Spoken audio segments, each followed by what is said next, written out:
Mike DeBurgis here with Dr. Jeanne Zaino from the Department of Political Science at Iona College. Some big news this week. The FBI wants access to the terrorists in San Bernardino in regards to their iPhone. But Apple CEO Tim Cook says the data security of hundreds of millions of people is at stake. Your thoughts? You know, I take a position that's not quite popular with the young folks, so I will just put that out there. But I do think that Apple is wrong in this regard. I do think that when the U.S. government has a subpoena and it has been fully vetted by a judge or a magistrate in this case, that data, or in this case, they should help the FBI get the data on that phone.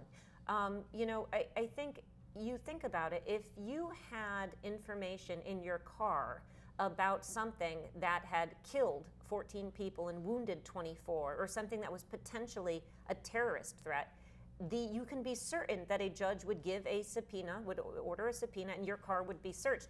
It's the same in this case, and I think that's not to take away from the argument that Tim Cook is making, although I would just say that I do question any time the CEO of a company comes out and talks about anything other than profit, because that's obviously what's driving Apple, and that's obviously what's driving Tim Cook, and he may very well believe profoundly in privacy, but the bottom line is always the bottom line for these companies.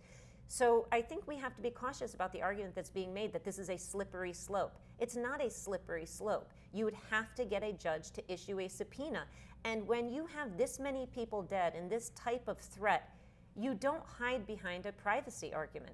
Now, I am a firm believer in privacy, and you do have to be very careful anytime that you allow the government access to this kind of information. But it's also interesting to me that Apple is making this case when Apple has more information on every single one of us than the US government could ever hope to have. And people may feel incredibly safe with Apple having our information, but not the federal government. But when you're talking about the deaths of this many people and the potential connection to a terrorist organization, that's information that the U.S. government has a right to have. This is a U.S. corporation, and they have a duty to the country to speak to this. There's also another part of this. That was not the San Bernardino shooter's phone. It was the phone of his employer, which is the county of San Bernardino.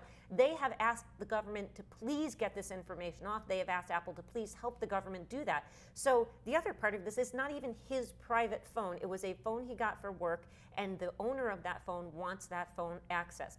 So I think Apple is in the wrong here, and I think that they have to come to some kind of common ground.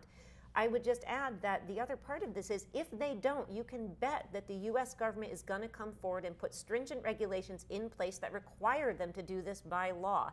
And that's not what they want to do. You know, we've already heard Dianne Feinstein and others say this is where the government is headed in terms of legality. So they should take it upon themselves to cooperate as opposed to have the U.S. government force them to cooperate in this case. And, you know, I do understand the arguments about privacy, but I don't see, when you're questioning the privacy and the lives of people and the security of the nation, I'm not sure that that balance evens out here. Yeah, Apple might have no choice in the matter right now. So thank you very much, Dr. Jeanne Zaino, the Department of Political Science here at Iona College. I'm Mike DeBurgis.